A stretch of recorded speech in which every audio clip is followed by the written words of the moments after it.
আমি কি গাইতে জানি গান, সেদিন রাতে আমায় তুমি করলে অপমান। তাল নেই, সুর নেই, নেই কোনো ছন্দ, আমার পাদে আমার বউ হয়ে গেছে অন্ধ।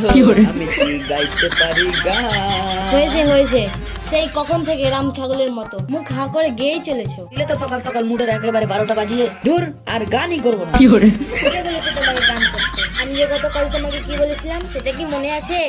গতকাল কি বলেছিলে? আমার তো কিছুই মনে নেই। তা কেন থাকবে তোমার? এই, অত প্যাচ লাগিয়ে কথা বলো না তো, যা বলার সাফ সাফ বলো। পাড়া পড়শি সবার বাড়িতে মেয়ে জামাই বেড়াতে আসে, আর তুমি কি গো, আজ 2 বছর হয়ে গেল জামাই মেয়েকে দেখিনি। আমার তো ইচ্ছে করে জামাই মেয়েকে দেখার। আমার 4টা নয় 5টা নয়, একটা মাত্র জামাই। আমি কি করব? আমি তোমার মেয়ে জামাইকে আসতে বারণ করেছে নাকি? তাছাড়া জামাই আনা কি 4টেখানি কথা? জামাই আসলে কত খরচ হয় বলো তো? তুমি তো দেখছি দিন দিন হার কিপটে হয়ে যাচ্ছ। বলি তুমি এত টাকা পয়সা দিয়ে কি করবে শুনি? মরার পর কি সাথে করে নিয়ে যাবে? আরে গিন্নি, আমার কথাটা তো শোনো। আমি কোনো কথা শুনতে চাই না। তুমি যদি জামাই মেয়েকে আজকের মধ্যে না নিয়ে আসো, তাহলে আমি আজকের মধ্যেই বাপের বাড়ি চলে যাব। শালা কি জ্বালায় পড়লাম রে বাবা। আজকে বুঝি জামাই না এনে আর উপায় নেই। আচ্ছা ঠিক আছে, আমি আজকে জামাই মেয়েকে আনতে যাব।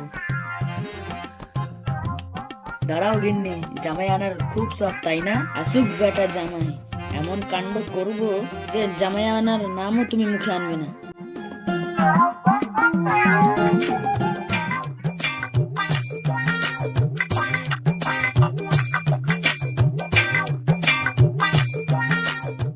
শাশুড়ি আম্মা, ও শাশুড়ি আম্মা। কে? ও জামাই বাবাজি, এসো এসো। কেমন আছিস মা? আমি ভালো আছি মা, তুমি ভালো আছো তো? হ্যাঁ মা, আমিও ভালো আছি। তা বাবাজি বল, আসতে কোনো অসুবিধা হয়নি তো? আগে না শাশুড়ি আম্মা, কোনো অসুবিধা হয়নি, কিন্তু শাশুড়ি আম্মা আমার না খুব খিদে পেয়েছে। তাই বুঝি? যা মা, তুই জামাইকে নিয়ে ঘরে যা, আমি তোদের জন্য এক্ষুনি খাবারের ব্যবস্থা করছি।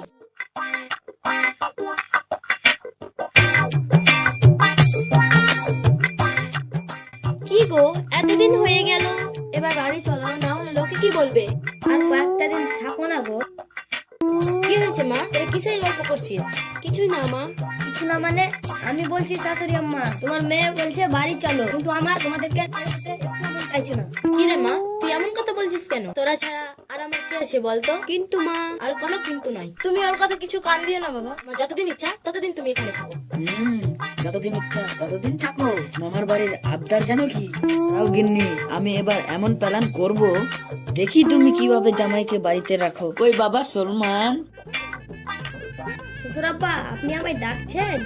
হ্যাঁ বাবা জীবন, তোমাকেই ডাকলাম। বলুন শ্বশুর আব্বা, কি হয়েছে? বাবা জীবন, তুমি তো জানো যে আমার একটা কলার বাগান আছে, কিন্তু আমি একটাও কলা বিক্রি করতে পারিনি। তোর এসে প্রতিদিন কলা চুরি করে নিয়ে যাই। তুমি যদি কিছু না মনে করো তাহলে একটা কথা বলবো বাবা। আপনি আদেশ করুন শ্বশুর আব্বা। তুমি কয়েকদিন কলা বাগান পাহারা দিতে পারবে? দেখি কোন শালা চুরি করে। এই তো, এই না হলে আমার জামাই। ঠিক আছে শ্বশুর আব্বা, আমি এখনই যাচ্ছি কলা বাগানে। যাও যাও বাছা ধন, এবার বুঝবে ঠেলা।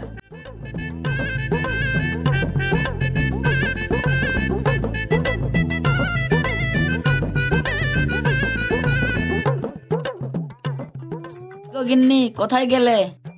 কি হয়েছে, এত চেঁচাচ্ছ কেন? আমার না আজকে পাতলা পায়খানা হয়েছে। তুমি আমার জন্য বাগান থেকে কয়েকটা কলা নিয়ে আসবে? আচ্ছা ঠিক আছে, তুমি দাঁড়াও, আমি এক্ষুনি গিয়ে নিয়ে আসছি। দেখি আজকে কোন শালা আসে কলা চুরি করতে।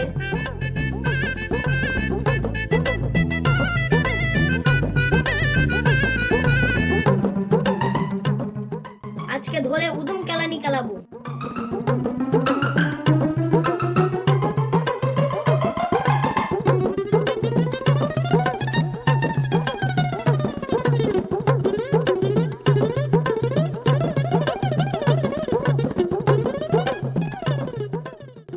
মনে হয় কেউ একজন কলা বাগানে ঢুকলো না। দাঁড়া, আজকে তোকে মজা দেখাচ্ছি।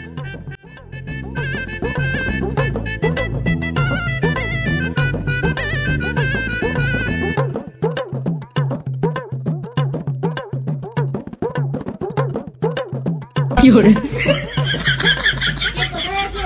বাঁচাও, আমাকে বাঁচাও। কে তুমি? আমাকে ছাড়ো বলছি। ছাড়ার জন্য তোকে কি ধরেছি, এবার বুঝবি ঠান্ডা।